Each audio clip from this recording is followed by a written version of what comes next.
بسم اللہ الرحمن الرحیم۔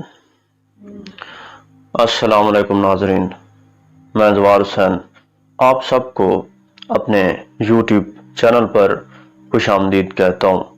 امید ہے کہ آپ سب خیر و عافیت سے ہوں گے۔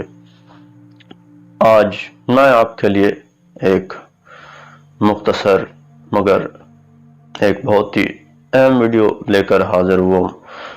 اس ویڈیو میں ہم بات کریں گے کہ ہم زندگی میں سکون کیسے حاصل کر سکتے ہیں اور ہمیں بے سکونی کا اکثر سامنا کیوں کرنا پڑتا ہے۔ تو اس سلسلہ میں سب سے پہلی جو بات ہمیں یاد رکھنی چاہیے کہ اگر ہم سستی اور غفلت کا شکار ہیں تو ہم پر نا امیدی اور مایوسی چھا جائے گی، اور اگر ہم اپنی زندگی کو کسی مقصد کے لیے وقف کر رہے ہیں، اگر ہماری زندگی کسی مقصد کے لیے گزر رہی ہے تو ہم نا امید نہیں ہوں گے، سکون حاصل کر سکیں گے۔ تو زندگی میں بے سکونی کی سب سے بڑی وجہ یہی ہوتی ہے کہ ہمارا دولت دنیا کے علاوہ کوئی مقصد نہیں ہوتا۔ اگر ہم دولت دنیا کو اپنا مقصد بنائیں گے تو ظاہر سی بات ہے کہ ہمیں اس سلسلہ میں بہت زیادہ ناکامیوں کا سامنا کرنا پڑے گا۔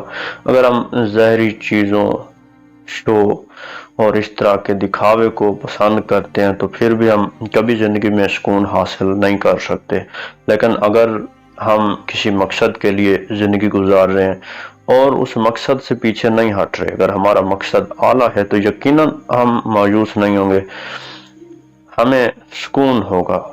لیکن اگر ہم بے مقصد زندگی گزار رہے ہیں تو ہمیں کبھی بھی سکون نہیں ہوگا۔ اس لیے کوشش یہ کرنی چاہیے کہ زندگی وہ گزاریں جو مقصد کے لیے ہو۔ عارضی اور فانی چیزوں کے پیچھے بھاگنے سے انسان پریشان رہتا ہے اور نا امیدی اس پر غالب آ جاتی ہے۔ لیکن اگر انسان کسی مقصد کی خاطر کوشش کرے تو وہ مقصد چاہے وقت پر حاصل نہ بھی ہو تو چونکہ مقصد اس کا نیک ہوتا ہے تو اس نیک کام کرنے کا جو جذبہ ہوتا ہے، اس کی تسکین، اس کا سکون، اس کا اندازہ کرنا ہی بہت زیادہ مشکل ہے۔